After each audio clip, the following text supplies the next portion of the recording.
السلام عليكم. معاكم تامر المغازي والسلزجية.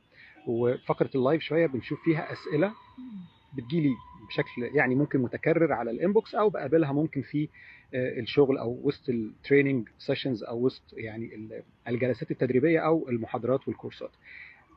أبدأ إزاي كارير السيلز؟ ممكن يكون يعني يساعدني ان انا ابدا، وهل ابدا في الماركتنج ولا يكون يعني دخولي ازاي للقسم ده؟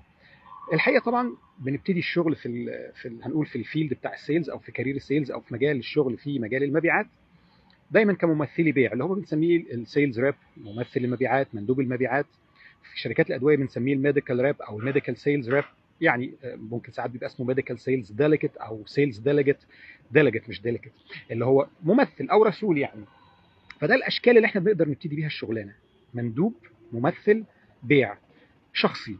بينوب عن الشركة في تقديم وعرض المنتجات اللي الشركة ابتكرتها لتلبية احتياجات السوق، علشان يقنع العملاء المحتملين ان هم يعني يشوف الدوافع والاحتياجات اللي عندهم، ويقدم لهم المنتج ان هو احسن حل ممكن يكون بيحل لهم مشاكلهم ويلبي احتياجاتهم. فده ببساطه البدايه. ممكن بعد كده والله من الشغلانه الاولانيه بتاعت السيلز او البيع ننقل على قسم التسويق.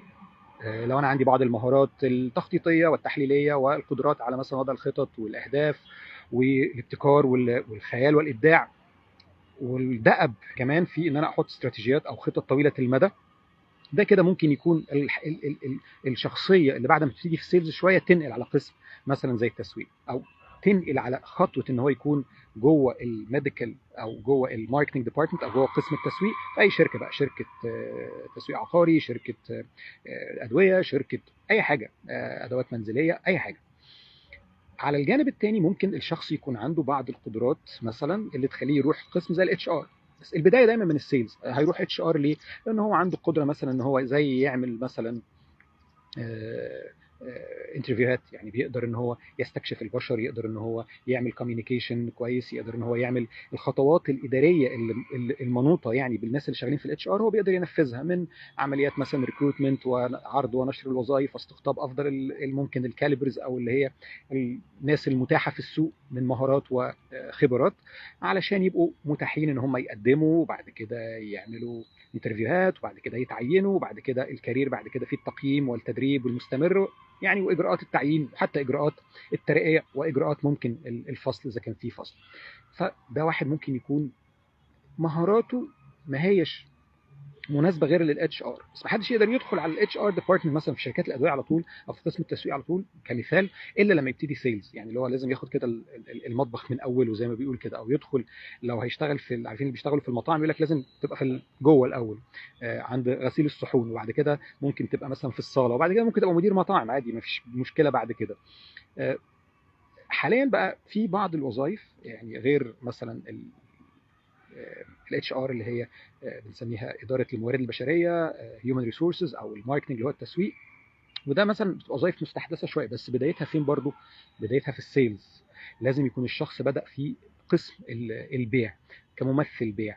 ممكن مثلا الشخص يكون يتجه الى اقسام زي الرقابه والجوده، ودي هي مرتبطه طبعا في الخطوات حتى ما قبل التسويق، ان احنا نعرف ممكن احتياجات السوق ايه ونلبيها استباقا او استجابه، وبعد كده تبتدي المنتجات تتطور او تبقى منتجات جديده موجوده علشان نواكب مثلا التغيرات اللي في السوق. اقسام البحوث والتطوير، الار ان دي، ريسيرش اند ديفلوبمنت، دي من الاقسام المهمه جدا النهارده في كتير من الشركات.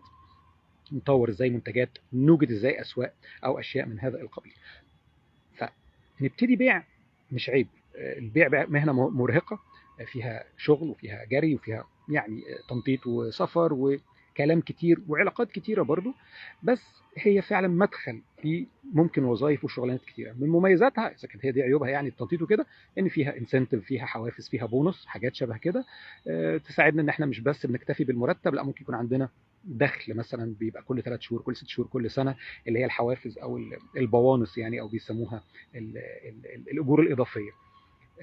فكره الالتقاء بعملاء جدد ومتجددين وانشاء علاقات في كل مكان وتغير مكان العمل يوميا، دي من المميزات القويه جدا شخصيا بعتبرها يعني في مجال المبيعات.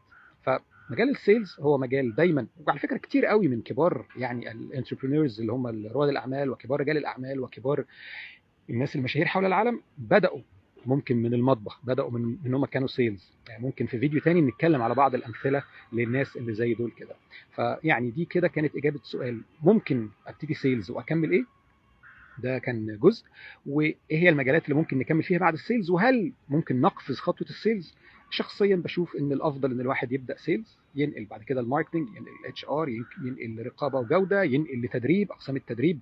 ممكن احيانا بتبقى تبع الاتش ار، الموارد البشريه، وساعات التدريب والتطوير بيبقى منفصل جوه الشركات كقسم يعني منفصل. بس فعلا السيلز، المبيعات، هي مدخل قوي وجيد وبيفتح ابواب كتيره جدا جوه كتير قوي من الشركات. لا غنى عن التسويق، والتسويق جزء من اجزائه المهمه هو السيلز. كان معاكم تامر المغازي في لايف سلزجي بقى، مش دقيقه سلزجيه، واشوفكم في لايفات تانية ان شاء الله. السلام عليكم.